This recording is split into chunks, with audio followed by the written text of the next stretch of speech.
started that process. I learned a lot over the last couple of years.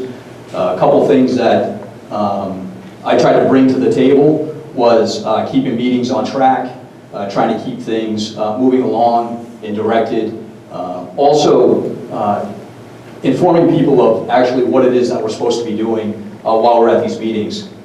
So, what could we do better? Well, one of the things that I could do better is try to get the public the knowledge of the difference between like a budget work session and what deliberative session is.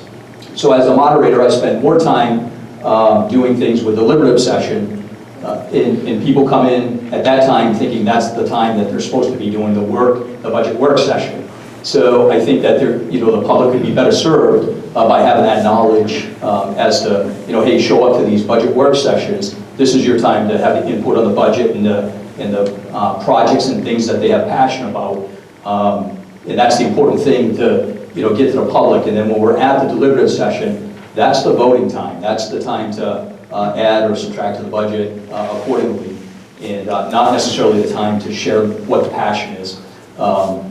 But again, there's a balance, and I believe that I kind of bring that balance of allowing people to share what it is that their intent is. As we saw at this last deliberative session, where I know the robotics was a big contention, right? And for those of you who attended or watched online, the robotics was a passion, and it's a very important thing, especially for those who work with their hands and who are really smart at putting these things together. So it's a necessity. But the bottom line is the budget. We're looking at what is the total of the budget. The school board is the people who make the decision of where that money is going to be spent. At the work session, that's where you actually sit down and talk about it and get that put in there and really share why you want it, if it got cut. At the deliberative session, you ask for that money to be returned. And again, with a knowledge of, hey, listen, we work hard for this. At the work session, we'd like it to be put back in with that intent. And again, share that spirit. Well, again, as the moderator, I allow some of that dialogue to happen to hopefully spread the word and the knowledge to the school board to say this is what the people's passion is about. And should the town decide to vote in favor of that budget with those increases, then hopefully the school board will take that into consideration as to that's why your budget was increased, was for that specific thing. So again, as a moderator, I had the ability to shut that down and say, point of order, this is going directly towards this question, towards the bottom line, so on and so forth. But we got to allow people to have that dialogue, but also put the time limits and say, hey, you have so much time to talk, which I would have shut me down like 2 minutes into. But that's the things that again, just setting the stage and all that I think is important for people to continue with the process. So that's me. Good evening. My name is Bob Volosky. I'm running for the 1-year slot on the Selectmen's Board in Belmont. I figure who else is going to do that if not me, if not now, if not when. So I'd like to thank the Honor Society for putting this on. And most of all, I'd like to thank the educated voters for coming out to actually listen to what's going on. One of the things that we can do to improve is communications. I think that's a common thread throughout the candidates here. I'd like to see something like when the clerk takes your tax money, takes your registration fees, takes your water bill, take your email address, and maybe develop a database where they can send out communications to the voters so that they're more informed of what's going on in the town. Other than that, I'm going to keep it short on this part of it because it's already getting late. But thank you.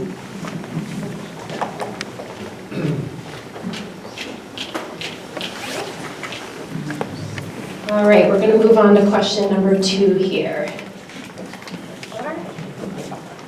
So this question is for all the Canterbury Selectmen candidates.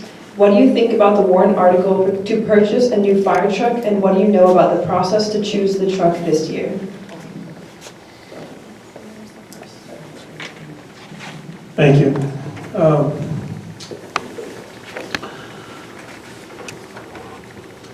I don't know much about fire trucks. I was a fireman 50 years ago, and it did have an engine.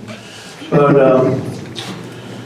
last year in Canterbury, at town meeting, they approved the purchase of a fire truck for $650,000, and half of that was coming from public funds, and the other half were coming from a grant. And unfortunately, that grant did not come through. So last year, the taxpayers were going to be on the hook for $326,000 for a new fire truck, which we need. It's the one we have that we're replacing is over 20 years old, and it needs to be replaced. But now, coming up this town meeting, because we lost the grant and the fire truck increased in price, it increased in price by $200,000. Why, I don't know, but it did. So the taxpayers are being asked to not contribute $326,000. They're being asked to contribute $523,000. It's quite an increase. So when you ask me, what do I think about it? Well, I'm shocked. I picked up my chin off the floor because it's a lot of money for a truck. And that is the going price for them, I guess. But unfortunately, we don't have a lot of them, and we're not going to need a lot of them. We only replace them every 20 years, and we just did one 4 or 5 years ago. But the truck was put together we have a fire chief and a deputy chief and a town administrator. They're pretty savvy on fire stuff, so I won't debate what their specifications are for putting a truck together. But the one thing I will ask is, as we talk about Canterbury growing and what's going to be happening, I'm not sure if Canterbury can sustain the purchase of $850,000 trucks or $1 million as they come down the road. I think the town needs to take a real, develop a strategic plan for their fire protection and emergency response as the town grows. Because as someone mentioned, we don't have a lot of volunteers. It's hard to get volunteers, and I know when I was a fireman, for the truck to be optimally utilized, we needed 13 men. And if 2 or 3 show up, one's running the pump and one's running the nozzles and the hose. So I think fire safety is going to change over time, and we need to take a look at what that is as we start making an investment in the future. Thank you. I'll ask the question again. What do you think about the warrant article to purchase a new fire truck, and what do you know about the process to choose the truck this year?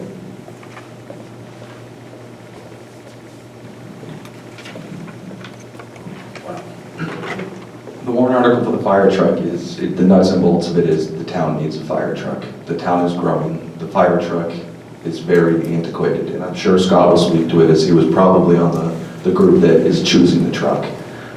What I can't speak to is, as a resident of town and speaking to people in town, there's a lot of people that felt out of the loop in the selection of the fire truck. They think that the town's taxpayers deserve more of a say or more of a verification of what we're spending our money on. To echo Sumner's point, $850,000 is a lot of money. And if all these warrant articles pass this year, our taxes are going to be raised about $1.5 million. That's an average of about $500 per household. Now, it's not to discredit the fire department or the need of a fire truck. Everybody needs good public safety, but I think we need more community involvement in figuring out these large expenditures. We need to be more responsible fiscally and try to find a way that we can do this more ahead of time. I know we do have a fire truck capital reserve fund, and it's sitting at around $350,000. And the options on the table are get a grant, take a loan, or drain our capital reserves for the town. Neither float your options. It is difficult. That's a lot of money to spend. Now, from my standpoint, I wish there was more involvement, more transparency. displaying the options of the trucks. You know, I think when we spend this much money, we need to look at all the options. And maybe they have, but it's not out there. You know, could we buy a used truck and refurbish it to fit our needs? I think we need to assess the needs of the fire department. How often does the truck go out? What are we responding to? Is it vehicle accidents? Is it fires? We need to see what the truck is and how we can afford one. And you know, the chief has stated we don't want a Ferrari, but we can settle with something in the middle. I'd like to see personally as a taxpayer what the Ferrari costs and what the Kia costs, and see where we fit somewhere in the middle. In terms of that, I do support the truck, don't get me wrong. I know we need it because if my house lights on fire, I'd like to have somebody to be there to put it out. But I think we need to be more open with how we choose these and involve the town a little bit more. You know, that sort of echoes communication. It is difficult, but I think we could do better.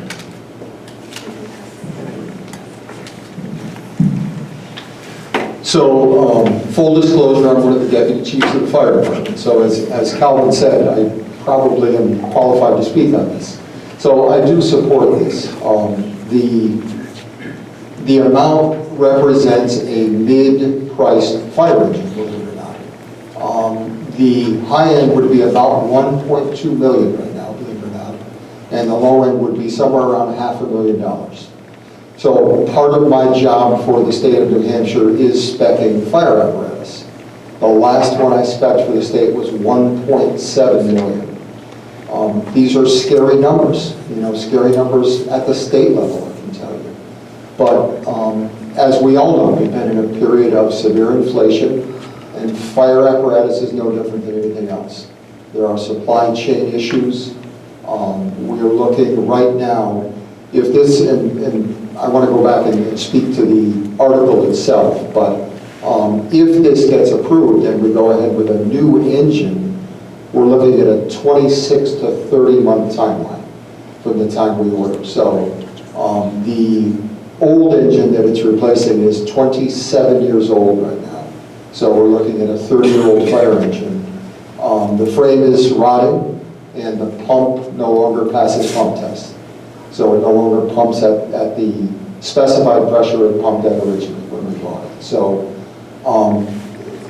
honestly, we're trying to walk a line because I don't want to have people vote for this as a scare tactic. I think that our job is to present facts and then have the voters hopefully make an informed decision. I do think that if you read the warrant article, it's actually a two-pronged warrant article. The first part of it says, if we get the grant, we'll go ahead and purchase the fire engine with the grant plus what the town has already saved. The second part is if we don't get the grant, then go ahead and purchase the fire apparatus from town funds. So as I said, if you look at the responses, it is a great deal of our response is I-93 for traffic accidents. The issue is if we take our newer engine out tonight, that engine serves to block the road for the members, to keep us safe while we're doing our jobs. I can't begin to tell you how many close calls I've had on I-93 with people who just will not slow down. So tonight, as an example, engine 2 could go out on I-93, get hit, and that's it. It's out of service permanently. So in my opinion, when engine 2 goes out either for routine maintenance or something else, we need to have a reliable engine to come.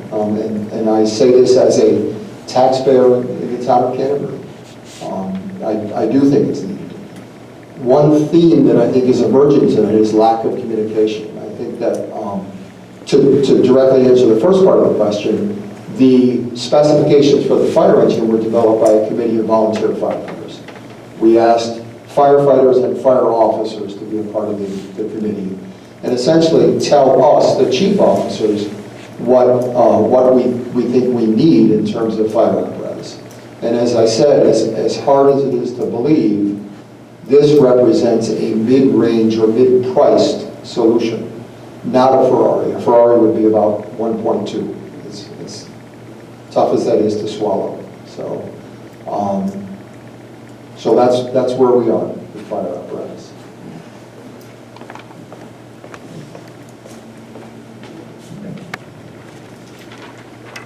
So we have one more question for the Canterbury Selectmen candidates.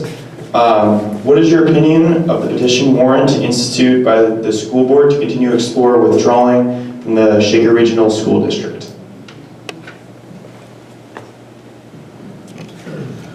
I can appreciate living in Canterbury and having students in Belmont. I had 3 daughters that went to Canterbury Elementary. It was a small school, 125 kids, and then middle school, and then high school. And I was thinking I handed Jill her diploma when I was on the school board. And I have 8 nephews and nieces that also went through the Shaker Regional School District system.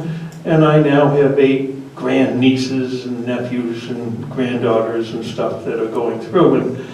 And I can tell you, going back and forth from Canterbury to Belmont for different school events, it's not bad. When I worked in Laconia, coming down through, I went to a lot of kids' games in the afternoons and school activities. But when you live in Canterbury, and we're coming up to that famous mud season, trying to get from Canterbury to Belmont can be somewhat trying.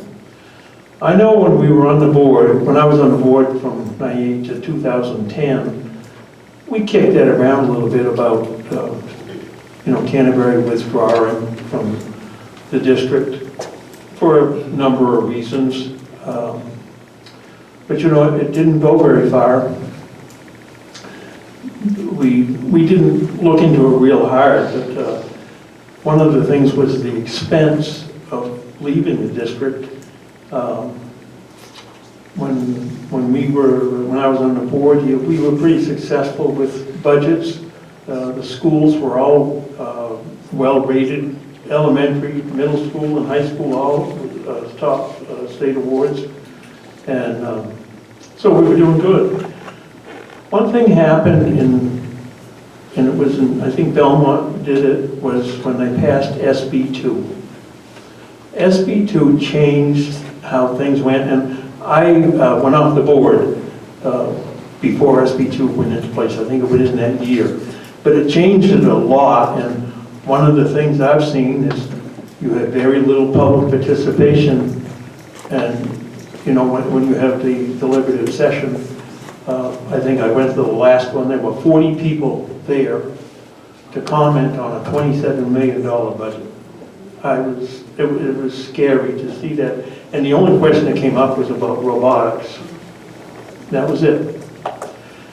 So I think people want something different for their children in Canterbury. But I'm not sure the withdrawal is going to happen. I've talked to different people and they are extremely skeptical about it. It's certainly a good idea to go through and review it to satisfy the questions that people have. But in reality, we only have a few Canterbury people here tonight. Most of you are from Belmont, but I don't think a lot of the Belmont people would vote for it simply because there's nothing in it for them except more money. Thank you.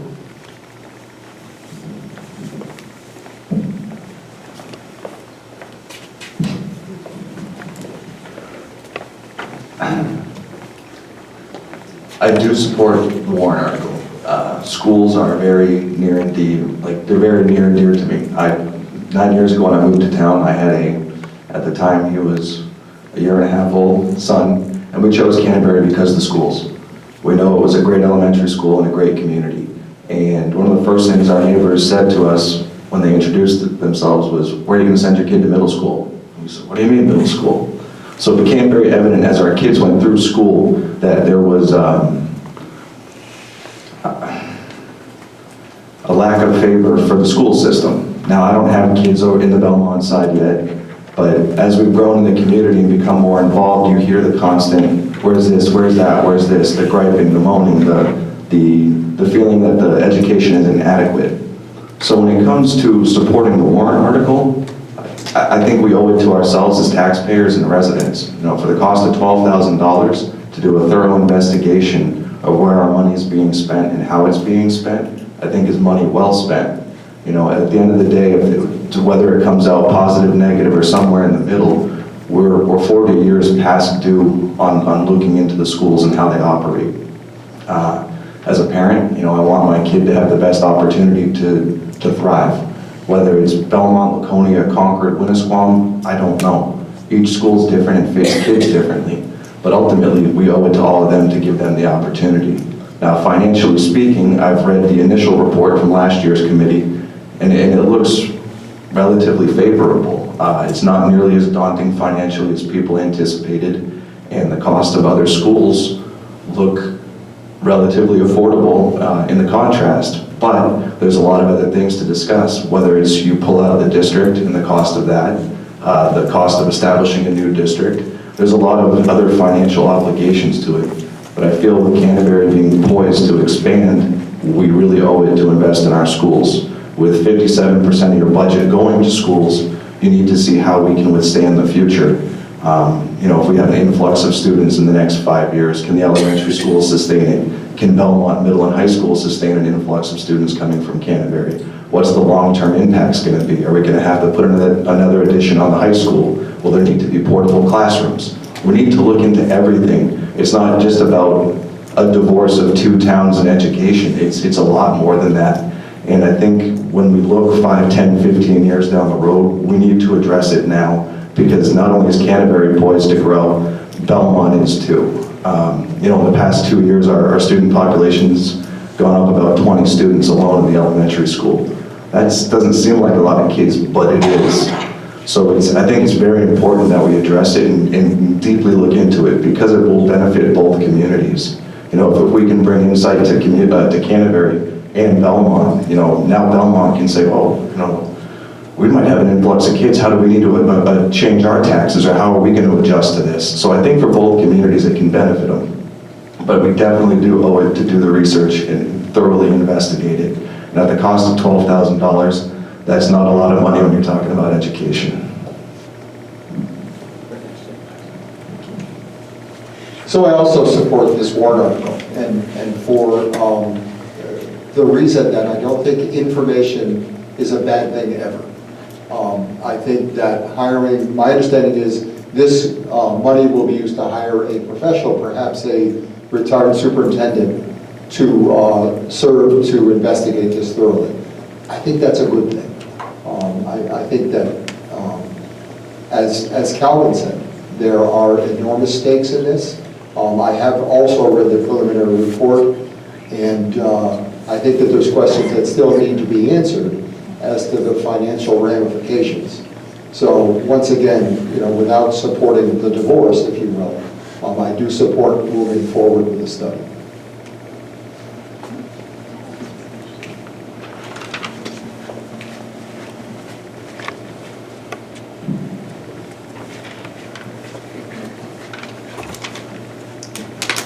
The following two questions are for Belmont Selectmen candidates. So the first one is, in your opinion, what are the next steps for the town-owned property, such as the mill and town hall?